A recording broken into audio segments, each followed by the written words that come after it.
Well, to wrap up this section, where we're going to be talking about is rationalizing the denominator.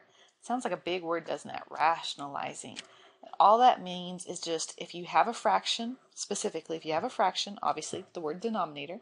So if you have a fraction and it has a square root or a cube root, any kind of radical sitting there in the denominator, we want to be able to get rid of them. It's kind of not proper to leave a radical in the bottom in math, so we have these steps on how to get rid of them. Well, there's two separate conditions. You have to know what's sitting in the denominator first and foremost. If what's down there is just a single term, then we have a set of rules. But what's down there, if it has two terms, then we have a different set of rules. So it's really all about going to that denominator and going, what am I looking at? What's all down there? Well, if the denominator has one term, we're just going to multiply the top and the bottom of the original fraction by whatever the denominator is. Exactly what it is, just like copy and paste it into a brand new section or brand new fraction with the exact same thing in the top and the bottom. Simple as that. However, if the denominator has two terms, we're going to still multiply by a brand new fraction, and the brand new fraction is going to have the same thing in the top and the bottom, but instead of being identical to what the old denominator was, we have to use this thing called the conjugate.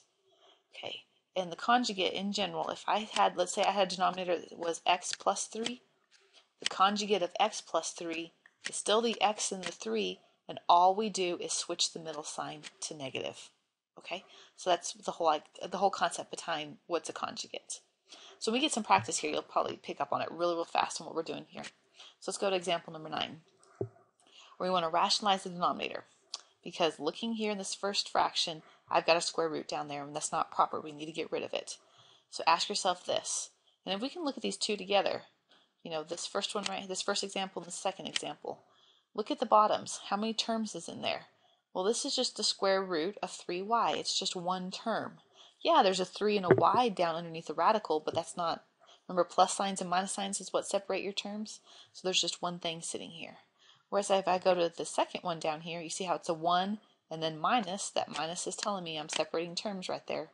So 1 minus and then a negative square root of 2. So right here we have just one term. And then if I give myself some little bit more room, over here I've got two terms. So we have to use both those set of rules for each one of these examples. Okay. So what the set of rules says, when you have one term, we're going to multiply by a brand new fraction, and what we're going to put in that fraction is exactly what that old denominator was, just like that. Simple as that. So all I have to do is go across the top.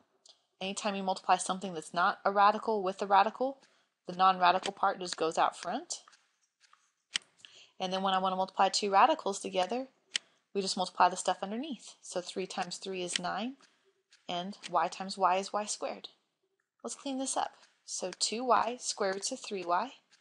We know the square root of 9 is 3, and that index number is 2. 2 divides it into 2 one time. So 3y to the first. Well, let's look at this for a second. If I multiply 3y and the square root of 3y times the square root of 3y, look what it eventually came out to. What was sitting underneath that radical? That should happen every single time. So if y'all weren't aware of that property, definitely something to be on top of, because it's always going to happen no matter what. So like if I told you to take, let's just do a little side note, and then I'm going to come back and finish this real quick, but let's say I take a square root of 2x plus 1, and I want to multiply it by the exact same thing, a square root of 2x plus 1. Because it's both square root, and you have identical things underneath, the answer is just going to be a 2x plus 1. That is a really cool property that you get to use every single time with square roots. Alright, and then just to wrap this up, I've got a y in the top and a y in the bottom. So we can write this as 2 square roots of 3y all over 3, and there's my answer.